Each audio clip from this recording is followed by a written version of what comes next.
नमस्कार, ललकार देख रहे हैं आप और आपके साथ मैं हूं ऋतु। आज बात करेंगे अमेरिका ईरान के बीच जारी युद्ध की।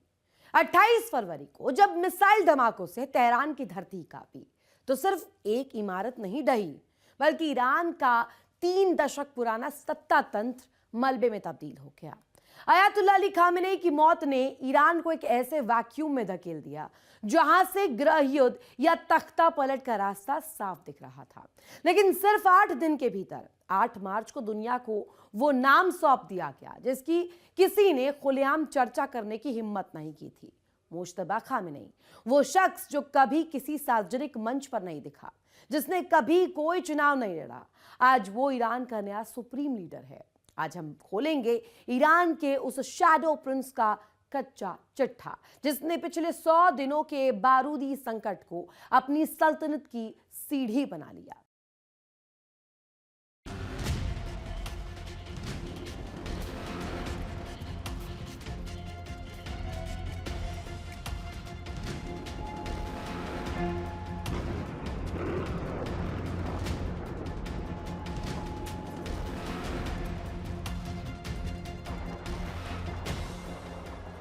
इस्लामिक क्रांति के बाद से जिस देश में वंशवाद को सबसे बड़ा पाप बताया, उसी देश के बंद कमरों में एक बाप ने अपने बेटे को अपनी गद्दी सौंपने की स्क्रिप्ट लिख दी। 88 सदस्यीय मौलवियों की असेंबली ऑफ एक्सपर्ट्स ने बिना एक मिनट गवाए मुश्तबा के नाम पर मुहर लगा।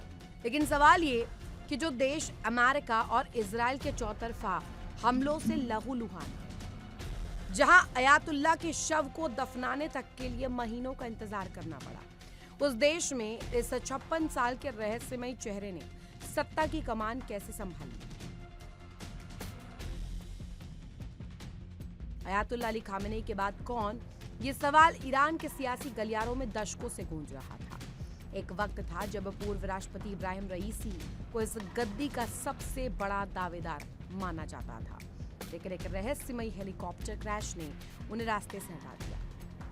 इसके बाद मैदान में बचे थे 2 नाम, क्रांति के जनक अयातुल्ला रूहुल्लाह खुमैनी के पोते हसन खुमैनी और खुद खामेनेई के बेटे मुश्तबा। हसन खुमैनी को उदारवादी और अंतर्राष्ट्रीय स्तर पर स्वीकार चेहरा माना जा रहा था, लेकिन ईरान के कट्टरपंथी सत्ता तंत्र को समझौता मंजूर नहीं था। हसन खुमैनी नरमपंथी झुकाव, अंतर्राष्ट्रीय वार्ता के समर्थक, IRGC से दूरी, मुश्तबा खामेनेई घोर कट्टरपंथी, पर्दे के पीछे के असली रणनीतिकार, सेना के सबसे बड़े चहेते। ईरान के धार्मिक नियमों के मुताबिक सुप्रीम लीडर बनने के लिए मर्जा यानी कि शीर्ष धार्मिक गुरु होना जरूरी है। मुश्तबा के पास ना तो वो धार्मिक कद था और ना ही कोई प्रशासनिक अनुभव, लेकिन जब देश पर युद्ध का साया मंडरा रहा था तो नियम बदल दिए जाते हैं। असेंबली ऑफ एक्सपर्ट्स ने साफ कहा कि हमें दुश्मन से तारीफ पाने वाला नेता नहीं, बल्कि वो नेता चाहिए जिससे अमेरिका नफरत करता हो, और इस पैमाने पर मुश्तबा खामेनेई फिट बैठते थे। मुश्तबा खामेनेई कोई रातों रात पैदा हुआ नाम नहीं है। 1969 में मशहद में जन्मे मुश्तबा ने अपनी जिंदगी का एक बड़ा हिस्सा कौम की धार्मिक संस्थाओं में बिताया। उन्होंने कभी कोई इंटरव्यू नहीं दिया, कभी कोई सार्वजनिक भाषण नहीं दिया और ना ही कभी आधिकारिक तौर पर सरकार में कोई पद संभाला। लेकिन तेहरान की सत्ता के गलियारों में उन्हें एक ही नाम से जाना जाता था, द शैडो प्रिंस। साल 2008 में ही वो अपने पिता के वकील यानी मुख्य सिपह सालार के रूप में काम कर रहे थे, यानी पिता के कानों में जो आखिरी आवाज जाती थी वो मुश्तबा की होती थी। साल 2009 में अमेरिकी राजनयिक केबल्स, जिन्हें बाद में विकीलीक्स ने उजागर किया, उन्होंने मुश्तबा को the power behind the robes कहा था। मुश्तबा ने सालों तक ईरान के बैत ए रहबारी यानी सुप्रीम लीडर के आधिकारिक दफ्तर पर अपना पूर्ण नियंत्रण रखा। देश का बजट कहाँ जाएगा, किस मंत्री की छुट्टी होगी और परमाणु कार्यक्रम की रफ्तार क्या होगी, ये सब मुश्तबा तय करते थे।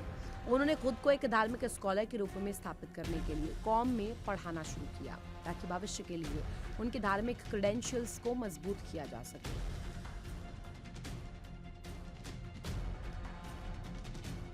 ईरान में सत्ता की चाबी केवल दुआओं से नहीं, बल्कि बंदूकों की नली से निकलती है। और मुश्तबा खामेनेई के पास ईरान की सबसे खूंखार और ताकतवर सेना IRGC का खुला समर्थन था। 1980 के दशक में ईरान इराक युद्ध के दौरान मुश्तबा ने खुद सेना में सेवा दी थी, जहां उनकी दोस्ती उन जनरल्स से हुई जो आज IRGC के शीर्ष पदों पर बैठे। वो IRGC की खुफिया विंग और बासिज मिलिशिया के इतने करीबी रहे कि साल 2009 में ग्रीन मूवमेंट विरोध प्रदर्शनों को बेरहमी से कुचलने का मास्टरमाइंड मुश्तबा को ही माना गया।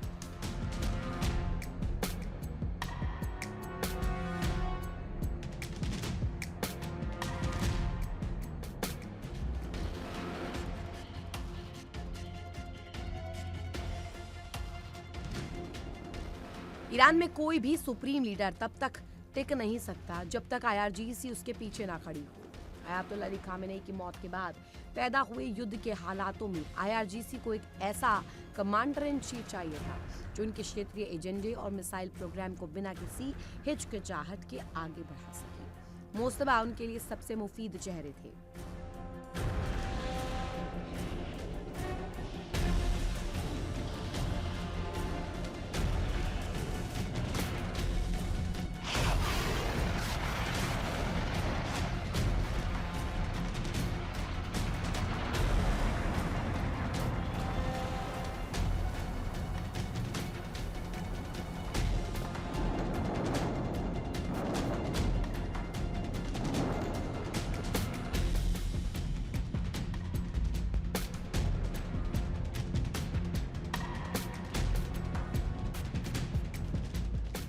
मुश्तबा ने IRGC के कुद्स फोर्स और क्षेत्रीय प्रॉक्सी नेटवर्क के साथ मिलकर ईरान की आक्रामक विदेश नीति का ताना बाना बुना। यही वजह है कि जब 28 फरवरी को संकट आया तो सेना ने असेंबली ऑफ एक्सपर्ट्स पर दबाव बनाया कि मुश्तबा के अलावा कोई दूसरा नाम बर्दाश्त नहीं किया जाएगा।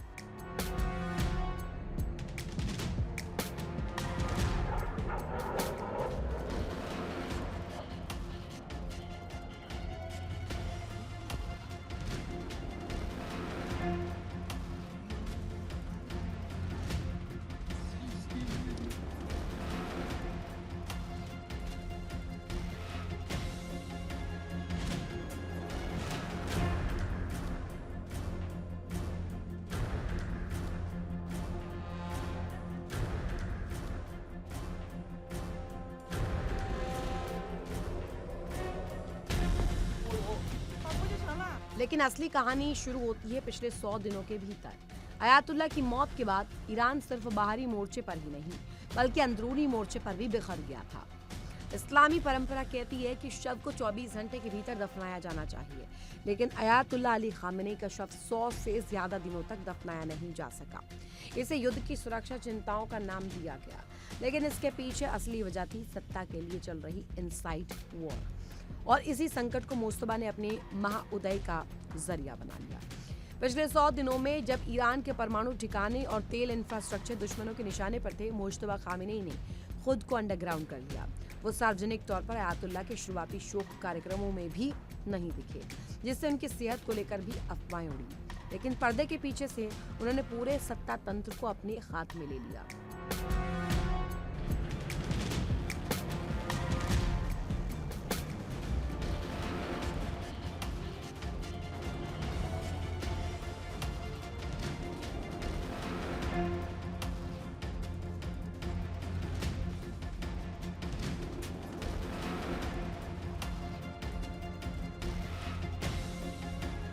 उन्होंने सेना खुफिया एजेंसियों और मंत्रालयों के बीच एक ऐसा कोऑर्डिनेशन व्हील तैयार किया जिसने देश को बिखरने से बचा लिया। जब अमेरिकी राष्ट्रपति डोनाल्ड ट्रंप ने मुश्तबा के नाम पर आपत्ति जताई तो मुश्तबा के वफादारों ने संसद से लेकर सड़क तक अमेरिकी हस्तक्षेप को यह कहकर खारिज कर दिया कि ईरान का फैसला अमेरिका की गैंग तय नहीं करेगी। इस महाउदय ने ईरान की जनता को 2 धड़ों में बांट दिया। मुश्तबा के समर्थकों का दावा है कि इस युद्धकालीन संकट में मुश्तबा ईरान के लिए स्थिरता की वो चट्टान है जो देश को पश्चिमी ताकतों के सामने झुकने नहीं देगी। उनका कहना है कि मुश्तबा का कड़ा रुख और रणनीतिक समझ ही इस वक्त ईरान की संप्रभुता की रक्षा कर सकती है। वो उन्हें एक ऐसे नेता के रूप में देखते हैं जो अपने पिता की विरासत को और अधिक आक्रामकता से आगे बढ़ाएगा। लेकिन इसके उलट विरोधियों और मानवाधिकार कार्यकर्ताओं के आरोप बेहद संगीन हैं। ईरान के आम नागरिक का कहना है कि 1979 में इस्लामी क्रांति शाह के वंशवाद को खत्म करने के लिए हुई थी, लेकिन आज ईरान उसी मोड़ पर वापस आ गया जहां एक तानाशाह का बेटा नया तानाशाह बना बैठा है।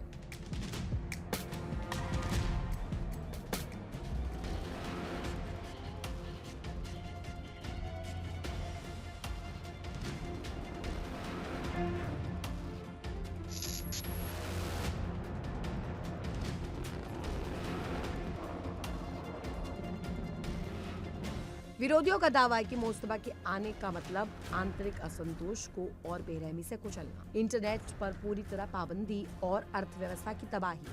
तेहरान के एक नागरिक ने दबी आवाज में कहा, अब इस सिस्टम में बदलाव की सबसे छोटी उम्मीद भी खत्म हो चुकी है। तो आखिर क्यों मुस्तफा का नाम सबसे आगे रहा है? जवाब साफ है। ईरान के कट्टरपंथी सत्ता तंत्र और IRGC को अपनी अस्तित्व की लड़ाई के लिए एक ऐसा चेहरा चाहिए था जो आंतरिक रूप से क्रूर और बाहरी रूप से अटूट हो। मुस्तफा कोई लोकतांत्रिक पसंद नहीं है, वो ईरान के वॉर टाइम सर्वाइवल यानी कि युद्ध के बीच बचे रहने की मजबूरी का नतीजा है।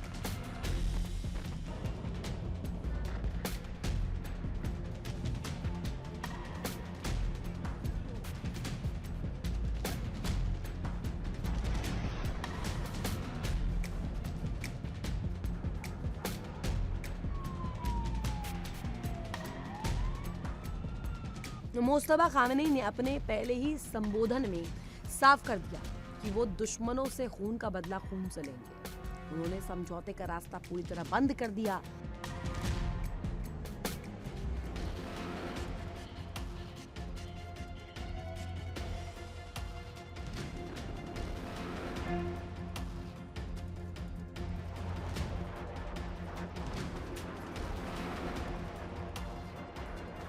आयतुल्लाह अली खामेनी का अंतिम संस्कार आगामी 9 जुलाई को उनके गृहनगर मशहद में होने जा रहा है। पिता सुपुर्द खाक हो जाएंगे, लेकिन उनके पीछे बेटा ईरान को एक ऐसे रास्ते पर ले जा चुका है जहां से वापसी का कोई मोड़ नहीं है। देखना यह होगा कि पिछले 100 दिनों के संकट से उभरा ये शैडो प्रिंस ईरान को महाशक्ति बनाता है या महाविनाश की ओर धकेल देता है।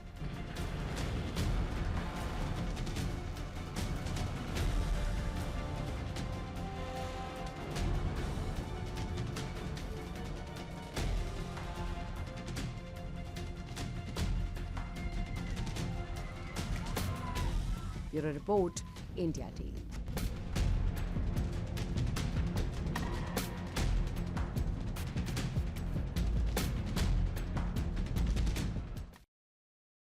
सौ दिन, 100 इम्तिहान और एक महायुद्ध। वॉशिंगटन ने सोचा था कि बारूद की बारिश से तेहरान राख हो जाएगा। हालांकि ईरान को सबक सिखाने के लिए पेंटागन ने अपना पूरा जोर लगा दिया। आसमान से मौत बरसी, ईरान का पूरा शीर्ष नेतृत्व खत्म हो गया। IRGC के तमाम दिग्गज और वरिष्ठ अधिकारी अमेरिकी हमलों में मारे गए। ऐसा लगा कि ईरान अब घुटने टेक देगा, लेकिन अमेरिका का यह सबसे बड़ा भ्रम साबित हुआ। इन ताबड़तोड़ हमलों के बीच मुस्तफा खामेनी सीना तान कर खड़े रहे। 100 दिन बाद मुस्तफा सिर्फ एक नेता नहीं, बल्कि सबसे बड़े संकट मैनेजर बनकर उभरे। कैसे, दिखाते हैं आपको खास रिपोर्ट में।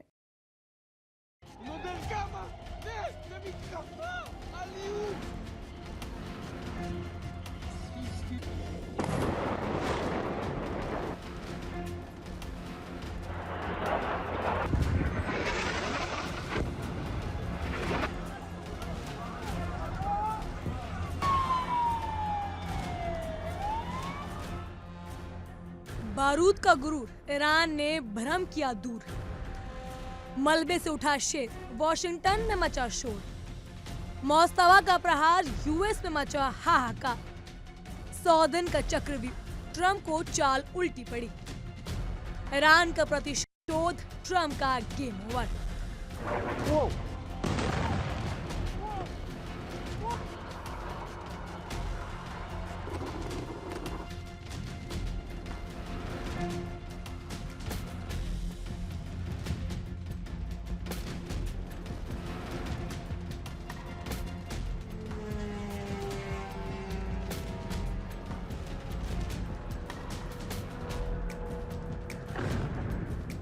अमेरिका और इजराइल के खिलाफ ईरान की ये जंग कोई आम जंग नहीं।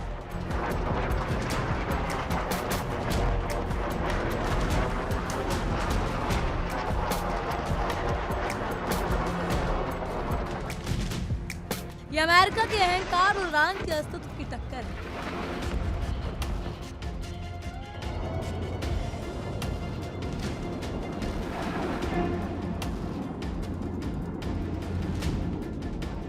वॉशिंगटन के व्हाइट हाउस में बैठे डोनाल्ड ट्रंप को लगा था कि वो एक बटन दबाएंगे और तेहरान के चिथड़े उड़ जाएंगे।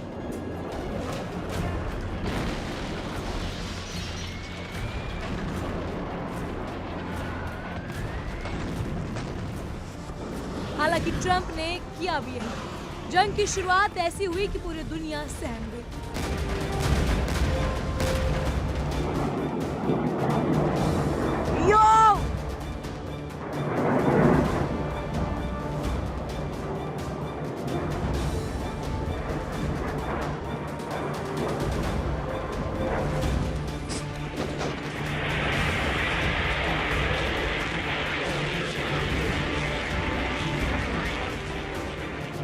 अमेरिकी बम वर्षकों ने आसमान से वो कहर ढाया, ईरान की जमीन कांप उठी।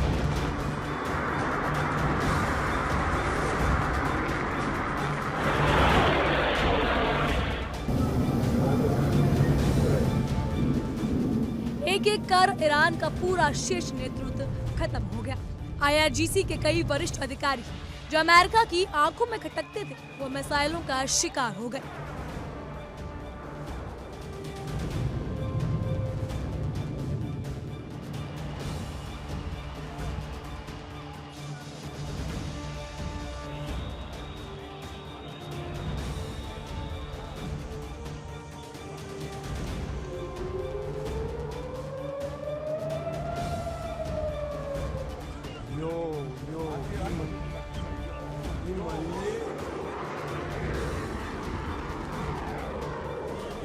अमेरिका ताली पीट रहा था।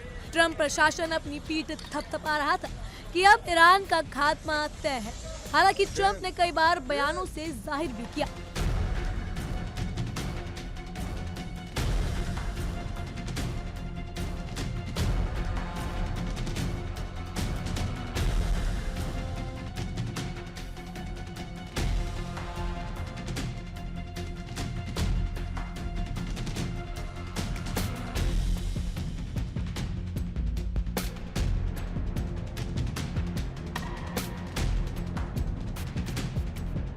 लेकिन सुपर पावर का ये गुरूर बस कुछ ही दिन टिक पाया। धूल और मलबा हटाने के बाद अमेरिका ने जो देखा, उससे पेंटागन के पैरों तले जमीन खिसक गई।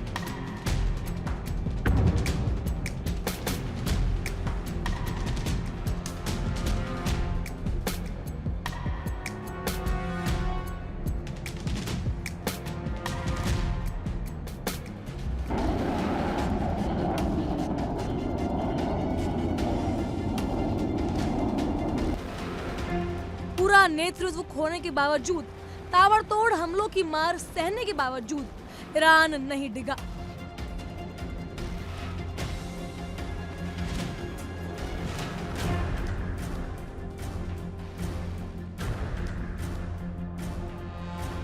चट्टान जैसी मजबूती का नाम था मोस्तफा खामनेई।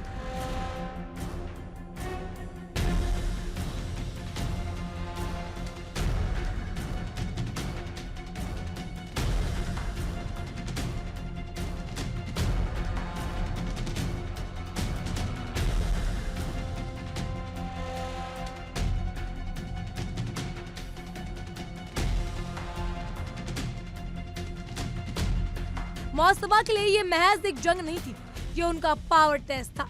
इस पावर टेस्ट में मोस्तफा ने साबित कर दिया कि वो सिर्फ एक नेता नहीं, बल्कि सदी के सबसे बड़े संकट प्रबंधक यानी क्राइसिस मैनेजर हैं।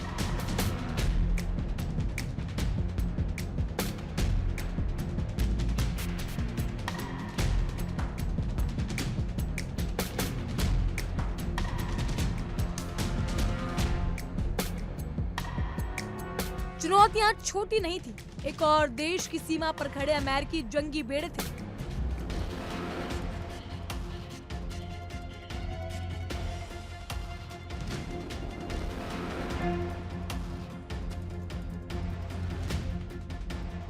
दूसरी तरफ घर के अंदर पनप रही राजनीतिक अस्थिरता का खतरा।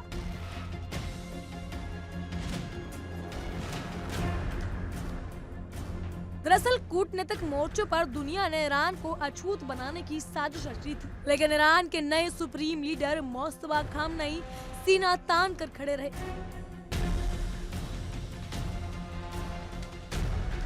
जब देश में अफरा तफरी का माहौल बनने लगा, तब उन्होंने सबसे पहले ईरान के अंदर एकता की लौ जलाई। CIA और मोसाद सोच रहे थे कि जनता बगावत कर देगी, लेकिन मोस्तफा ने आवाम की नब्ज पकड़ ली।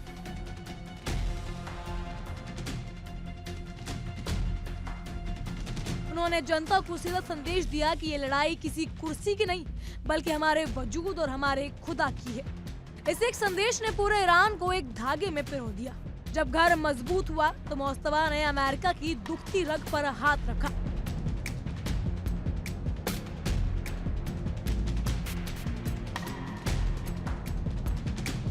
वॉशिंगटन को लगा था कि IRGC के जनरलों के मारने के बाद ईरान की सैन्य ताकत को लकवा मार गई।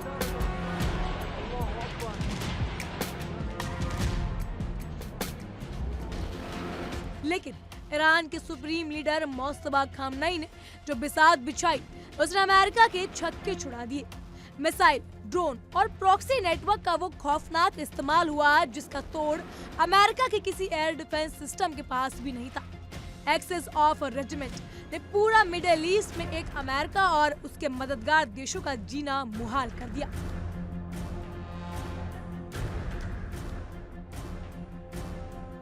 हाइपरसोनिक मिसाइलों और खामोश ड्रोन्स ने अमेरिकी अड्डों की नींद हराम कर दी।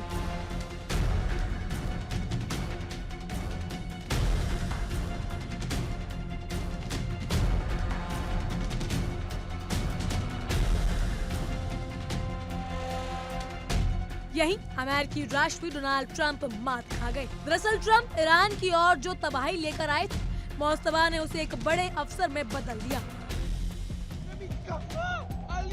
100 दिन पहले जो ईरान डरा हुआ लग रहा था, 100 दिन बाद वही ईरान अमेरिका के लिए एक ऐसा नासूर बन गया जिसका कोई इलाज वॉशिंगटन के पास नहीं।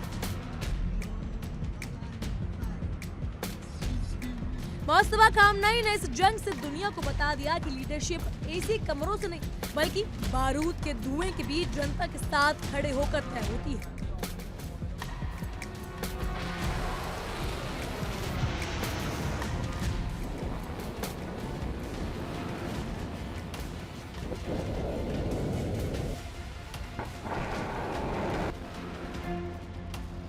अमेरिका ने ईरान का सर कुचलने की कोशिश की थी, लेकिन मोस्तफा ने उस संकट को ईरान की नई ताकत बना दिया।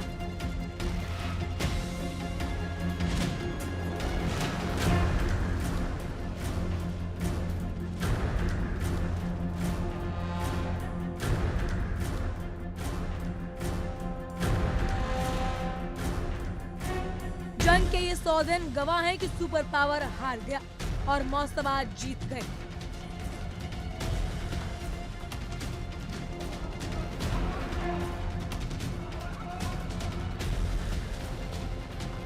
बदला लेने का शौक पालने वाला अमेरिका को अब समझ नहीं आ रहा कि वो इस हार को जीत में कैसे बदले।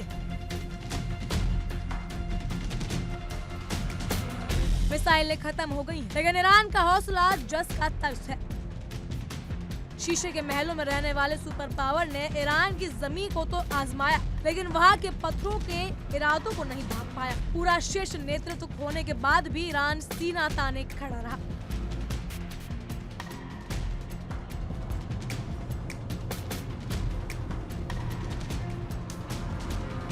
अमेरिका के भीषण प्रहार के बावजूद झुका नहीं और जंग के मैदान से हटा भी नहीं। मोस्तफा खामनेई की अगुवाई में ईरान आज भी सीना तान कर खड़ा है। ईरान के नए सुप्रीम लीडर मोस्तफा खामनेई की हर एक सांस वॉशिंगटन के लिए एक नया सिरदर्द बन चुकी है। ईरान के खिलाफ अमेरिका की सभी साजिशें नाकाम हो गई। प्रोपेगेंडा दम तोड़ चुका है। साफ हो गया है कि बंदूकों के दम पर दुनिया को डराने वाला अमेरिका का बुरा टाइम अब शुरू हो चुका है।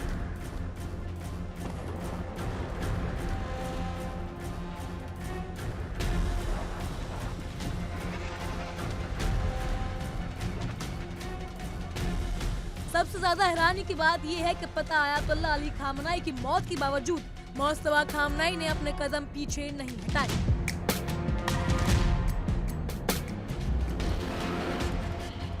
पिता के गम को बुलाकर और अपने आंसू पोंछकर ईरान को तबाही और बदले का वो रूप दिखाया जिसका अंदाजा अमेरिका को सपने में भी नहीं था। असल में मोस्तफा ने खुद को संभाल कर अपने साहस का परिचय तो दे दिया, साथ ही देश की जनता को संभाल कर साबित भी कर दिया कि वो ऐसे हार मानने वालों में से नहीं है।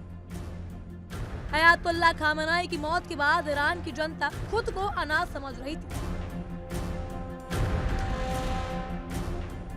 मोस्तफा ने पिता की गद्दी पर बैठकर अभिभावक की तरह ईरान की दुखी जनता को सहारा दिया।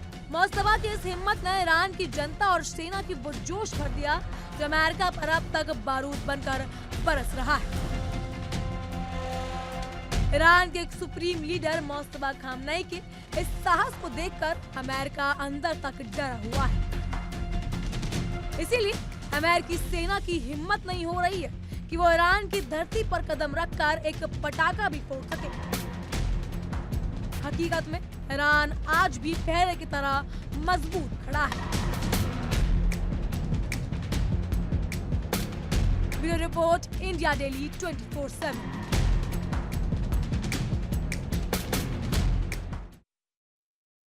खाड़ी की लहरों में छिपी चिंगारी कब बड़े धमाके का रूप ले ले कोई नहीं जानता। दशकों से चले आ रहे अमेरिका बनाम ईरान का ये सामरिक दंगल आज भी दुनिया की सांसें थामे हुए है। जब भी वॉशिंगटन से तेहरान पर मैक्सिमम प्रेशर बनाने की कोशिश होती है तब ईरान की तरफ से एक कड़ा और रणनीतिक प्रतिरोध देखने को मिलता है।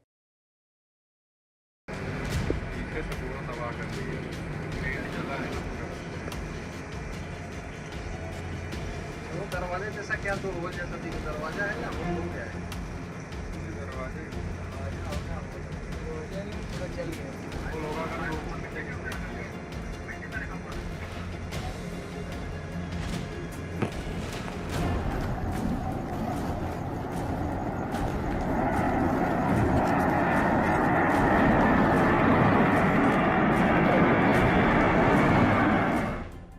फारस की खाड़ी यानी पर्शियन गल्फ दुनिया की वो नस जहां हल्की सी हलचल भी वैश्विक अर्थव्यवस्था और राजनीति में भूचाल ला देती है। बीते कुछ समय से ये खाड़ी एक महासंग्राम का अखाड़ा बनी हुई है। एक तरफ है दुनिया का सबसे शक्तिशाली मुल्क अमेरिका, तो दूसरी तरफ है अपनी जिद और मिसाइलों के दम पर अड़ा ईरान। लेकिन इस बार जंग सिर्फ दो देशों की नहीं है, बल्कि ये लड़ाई है अमेरिका बनाम मुज्तबा खामनेई यानी ईरान के सुप्रीम लीडर की विरासत और उस व्यवस्था की जिसने महाशक्ति को आंख दिखाने की ठान ली है।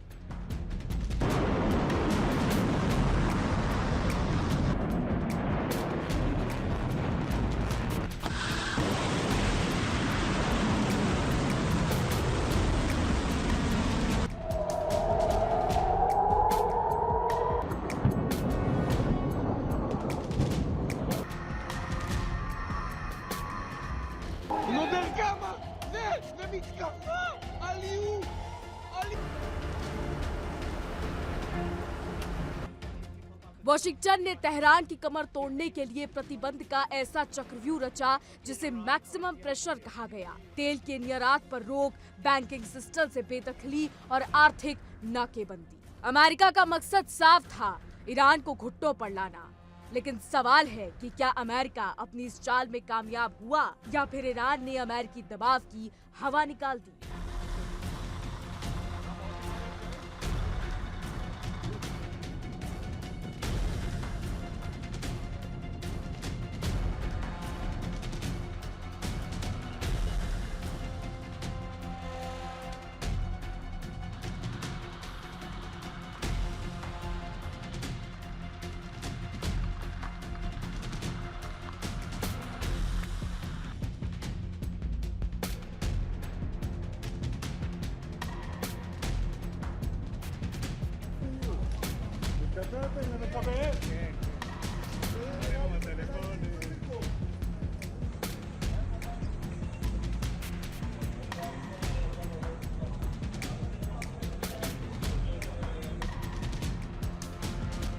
अमेरिका ने ईरान पर जितने प्रतिबंध लगाए, अगर कोई और छोटा देश होता तो अब तक बिखर जाता। लेकिन ईरान ने प्रतिरोध की अर्थव्यवस्था और चीन, रूस जैसे देशों के साथ नए ब्लॉक बनाकर खुद को संभाल लिया। वॉशिंगटन जो पूरी तरह सरेंडर चाहता था, वो उसे नहीं मिला।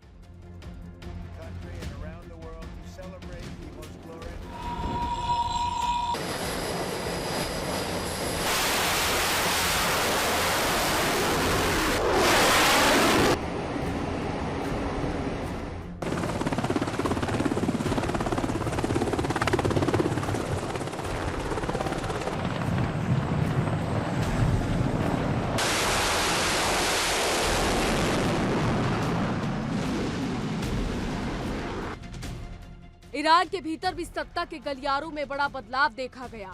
अयातुल्ला अली खामेनेई के बाद अब मुस्तफा खामेनेई के प्रभाव, इस नए नेतृत्व के तहत ईरान ने झुकने के बजाय अपने तेवर और कड़े कर लिए हैं।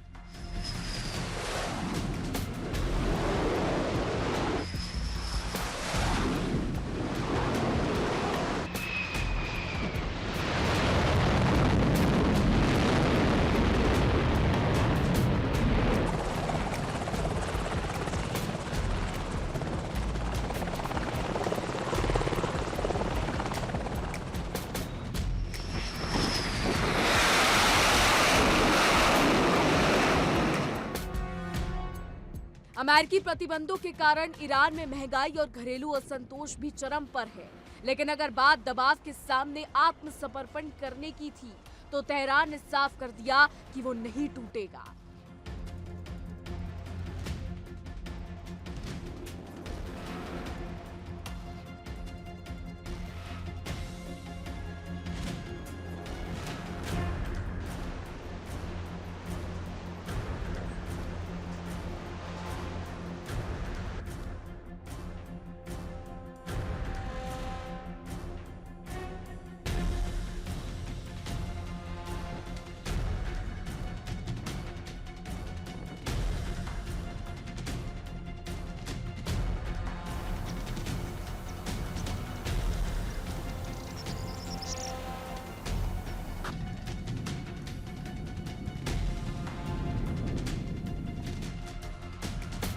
अमेरिका ईरान की लड़ाई में किसकी चली से ज्यादा इस बात की है कि कौन कितना सटीक हमला किया। अमेरिका ईरान की परमाणु महत्वाकांक्षा को पूरी तरह रोक नहीं पाया है, लेकिन इस लड़ाई का लबोलुआब ये नहीं है कि कौन ज्यादा ताकतवर है, बल्कि ये है कि किसने कितना सटीक और रणनीतिक वार किया है। आज की तारीख में ना तो अमेरिका ईरान को पूरी तरह झुका पाया है और ना ही ईरान अमेरिका को खाड़ी देशों से बाहर खदेड़ सका।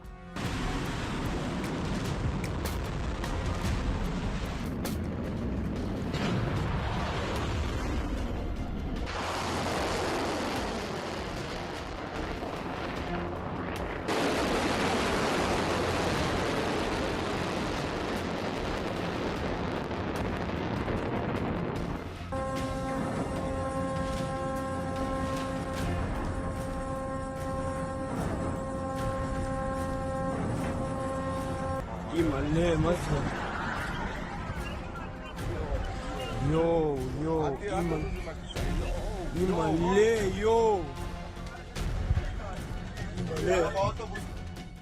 अमेरिका और ईरान की जंग सिर्फ हथियारों की नहीं, बल्कि सटीक टाइमिंग और रणनीतिक सब्र की रही। लेकिन ईरान का टिके रहना ही उसकी जीत जैसा है।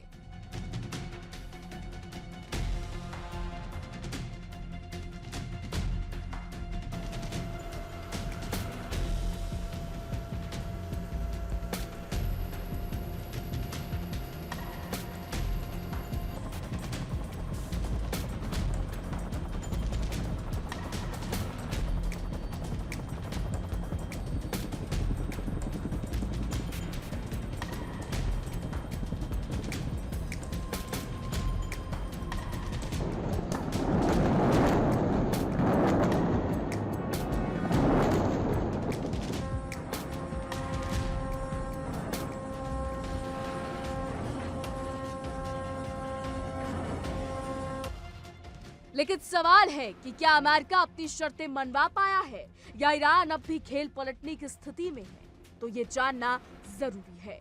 No derrama! Vem! Aliu!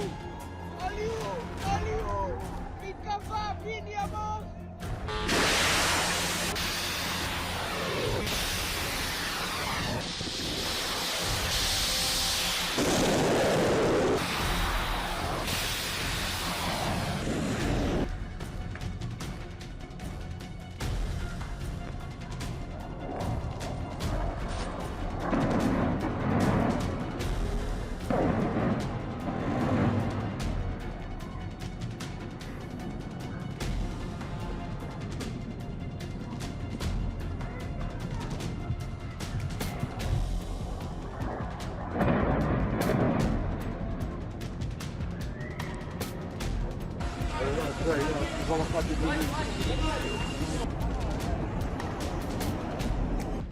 खाड़ी क्षेत्र सिर्फ तेल का भंडार नहीं बल्कि दुनिया की सबसे अहम सामरिक धुरी, जहां से दुनिया के ऊर्जा व्यापार का बड़ा हिस्सा गुजरता है। और यही वजह है कि अमेरिका दशकों से इस इलाके में अपनी सैन्य मौजूदगी बनाए हुए है।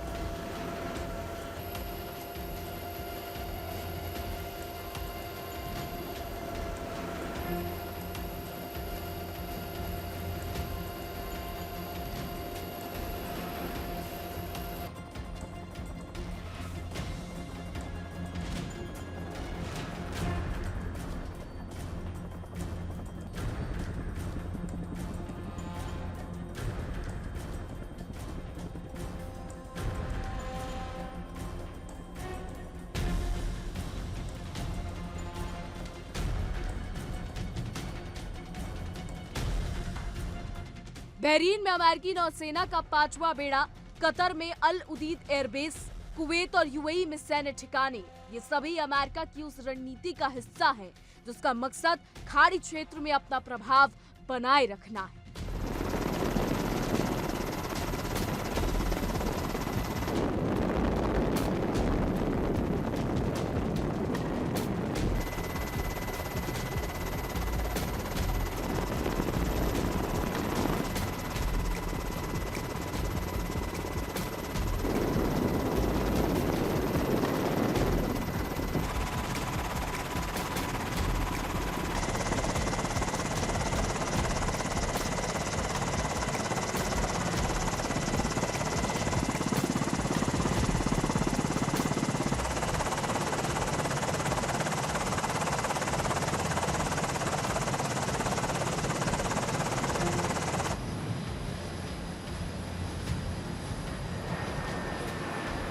लेकिन अमेरिका की इस ताकत के सामने ईरान भी कमजोर खिलाड़ी नहीं है।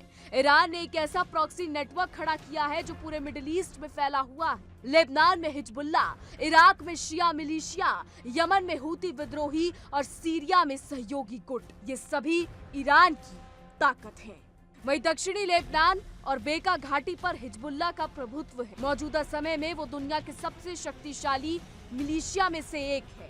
1983 में हिजबुल्ला ने बैरूत में अमेरिका और फ्रांस की सेना के 300 जवानों की बम हमले में जान ले ली। हिजबुल्ला की ताकत का अंदाजा आप इसी से लगा सकते हैं कि साल 2000 में इजरायली सेना को अपने कदम दक्षिणी लेबनान से पीछे खींचने पड़े थे।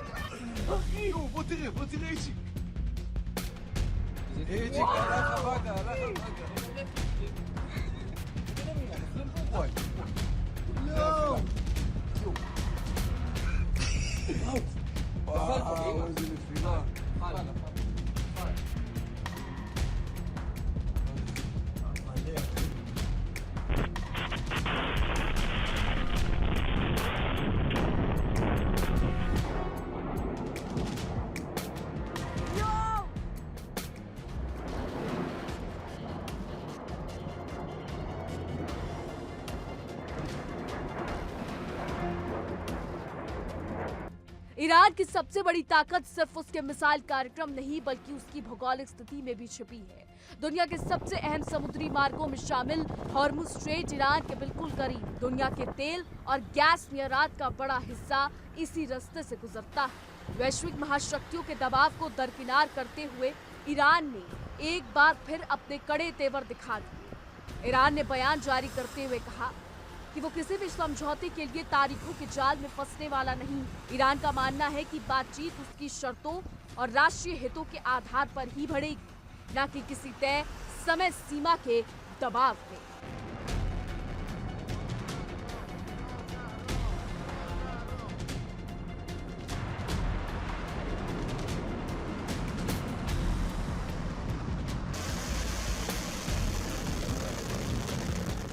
लेकिन इस बयान से भी ज्यादा चौंकाने वाला और दुनिया को डराने वाला ईरान ने स्ट्रेट ऑफ हॉर्मूज को लेकर किया है। ईरान ने साफ कहा है कि वो इस बेहद महत्वपूर्ण समुद्री रास्ते में नए नियम लागू करने जा रहा है। यानी ये नए नियमों के बहाने ईरान इस रास्ते से गुजरने वाले विदेशी जहाजों, खासकर पश्चिमी देशों के तेल टैंकर्स और युद्धपोतों पर अपनी निगरानी और पाबंदियां सख्त कर सकता है। वहीं अमेरिका का मकसद ईरान पर दबाव बनाकर उसे अपनी शर्तों पर लाना है। प्रतिबंध, सैन्य दबाव, कूटनीतिक अलगाव और क्षेत्रीय गठबंधन के जरिए वॉशिंगटन लगातार तेहरान को घेरने की कोशिश करता रहा। लेकिन सवाल ये है कि क्या अमेरिका पूरी तरीके से सफल हो पाया?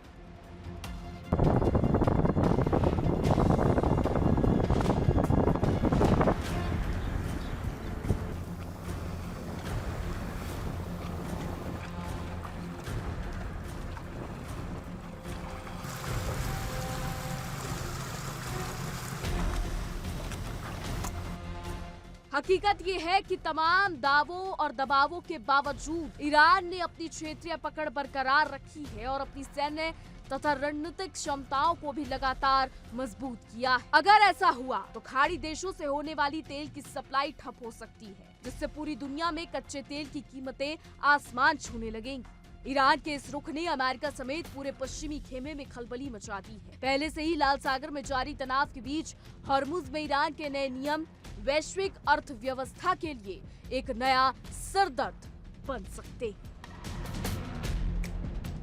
Bureau report, India daily.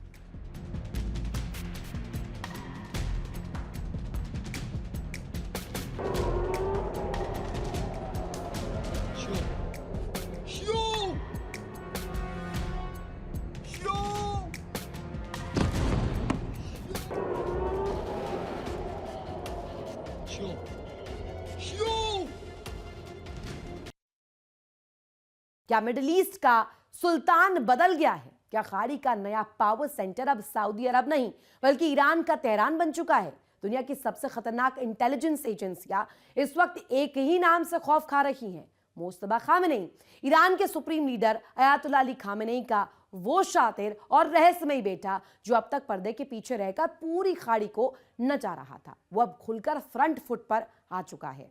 Lebanon में हिजबुल्लाह के रॉकेट हो, यमन में हूतियों के आत्मघाती ड्रोन, सीरिया का सैन्य बेस हो या इराक की शिया मिलिशिया, इन सब का रिमोट कंट्रोल क्या मुस्तफा के हाथ में है?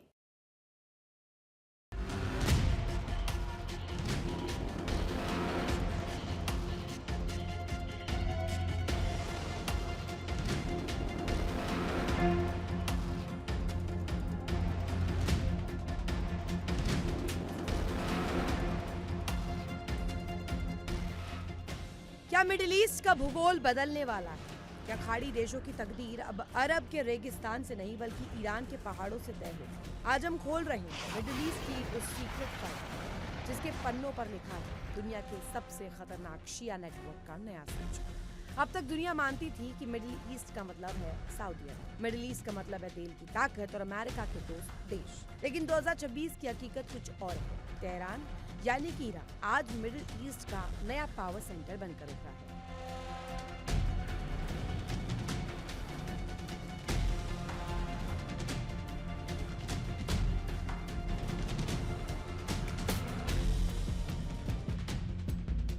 एक ऐसा पावर सेंटर जिसके एक इशारे पर लाल सागर में जहाजों के रूट बदल जाते हैं, जिसके एक आदेश पर लेबनान से लेकर यमन तक रॉकेट्स के मुंह खुल जाते हैं।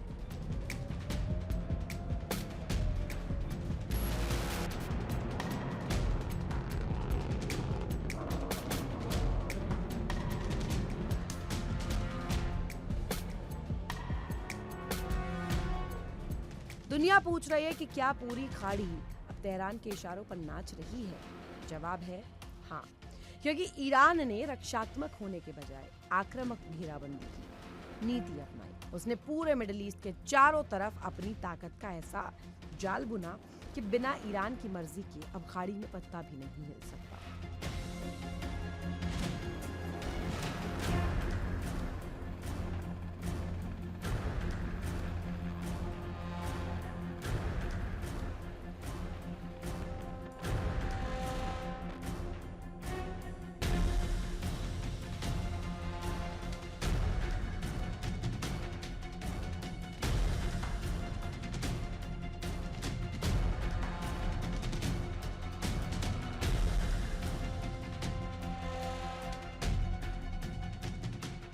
लेकिन इस महाशक्ति के पीछे का असली चेहरा कौन है?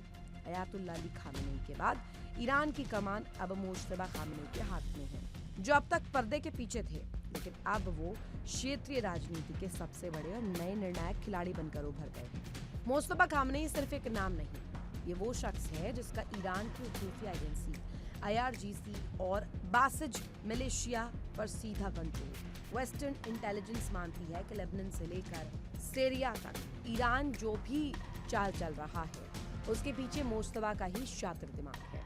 वो ईरान के अगले सुप्रीम लीडर बनने की रेस में सबसे आगे है और उनका विजन है no compromise with waste.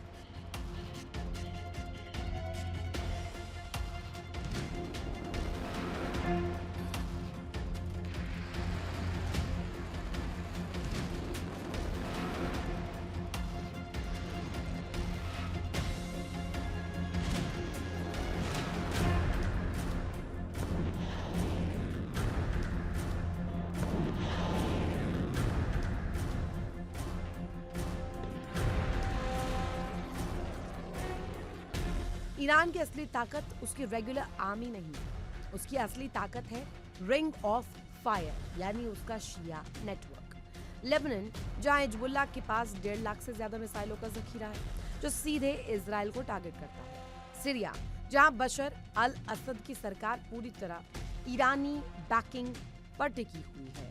Iraq, जहां की राजनीति और मिलिशिया ग्रुप PMF का रिमोट कंट्रोल सीधे तेहरान में है। यमन, जहां हूती विद्रोहियों ने लाल सागर को ब्लॉक करके ग्लोबल ट्रेड की कमर तोड़ दी है। इसे कहते हैं एक्सेस ऑफ रेजिस्टेंस।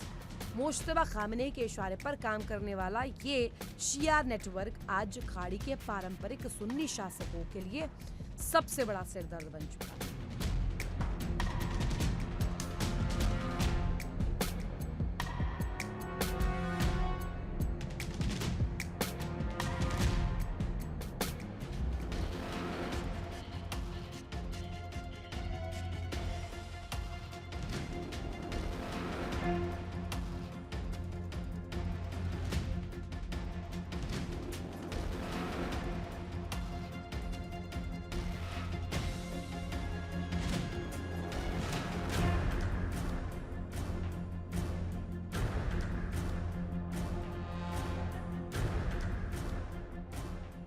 ईरान के इस बढ़ते रसूख पर अरब देश चुप नहीं है। रियाद से लेकर अबू धाबी तक खलबली मची है। सऊदी अरब और UAE अच्छी तरह जानते हैं कि अगर मुश्तबा खामेनी पूरी तरह कमान संभालते हैं तो ईरान का रुख और ज्यादा आक्रामक होगा। अरब देश एक तरफ ईरान के साथ कूटनीतिक रिश्ते सुधारने का नाटक कर रहे हैं, दूसरी तरफ पर्दे के पीछे अपनी सेना को अपग्रेड कर रहे हैं। उन्हें डर है कि ईरान का ये शिया उभार उनकी बादशाहत को चुनौती दे सकता है।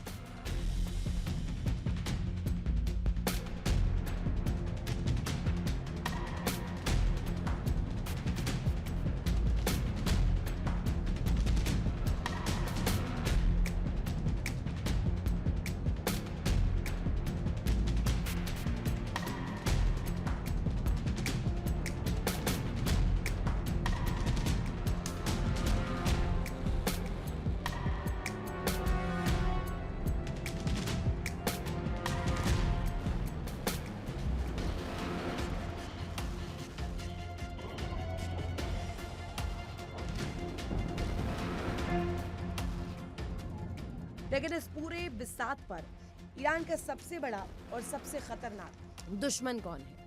वो है इजराइल। इजराइल के लिए मुश्तबा खामेनी का उभार एक रेड अलर्ट है। ईरान का न्यूक्लियर प्रोग्राम और हिजबुल्लाह हूती का नेटवर्क इजराइल के अस्तित्व के लिए खतरा है। तेल अवीव की वॉर कैबिनेट इस बात को जानती है कि मुस्तफा खामेनी के आने का मतलब है इजराइल को मिटाने की कसम, इजराइल को मिटाने की कसम को और आक्रामक तरीके से लागू करना।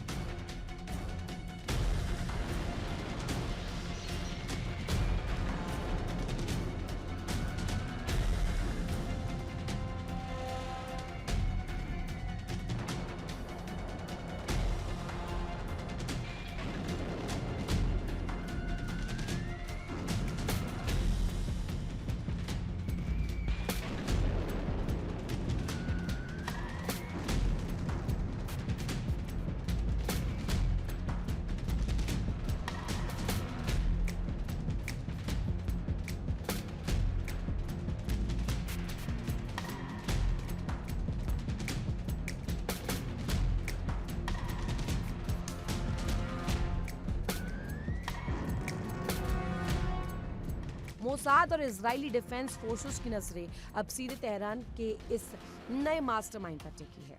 ईरान ये सब अकेले नहीं कर रहा, उसे शय मिल रही है दुनिया की 2 सुपर पावर्स से, रूस और चीन। यूक्रेन युद्ध के बाद रूस को ईरानी ड्रोन्स की जरूरत है और चीन को मिडिल ईस्ट में अमेरिका का दबदबा खत्म करना है।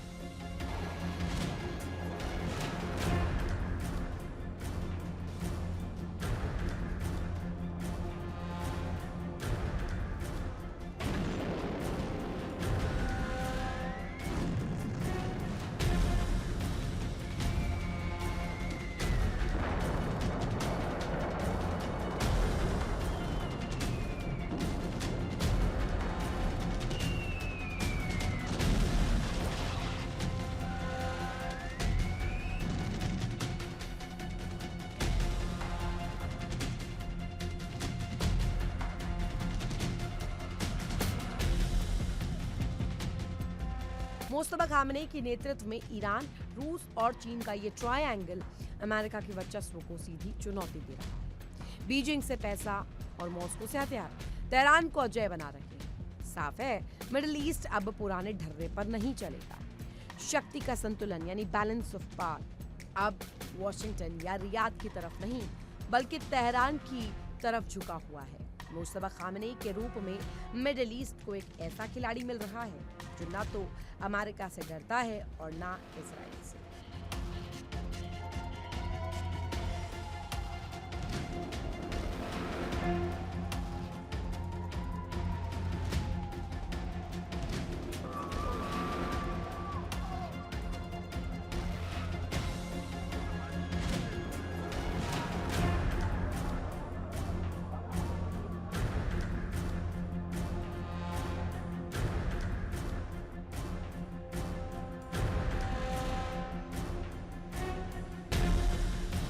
Bureau Report, India Daily।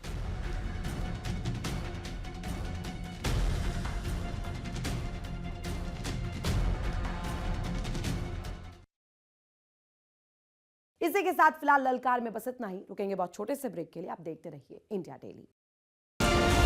देखिए इंडिया डेली 24/7 अब आपके स्मार्ट टीवी पर। इंडिया डेली मौजूद है सभी डिजिटल प्लेटफॉर्म पर लाइव और लगातार। इंडिया डेली 24/7 हर दिन राष्ट्र को समर्पित।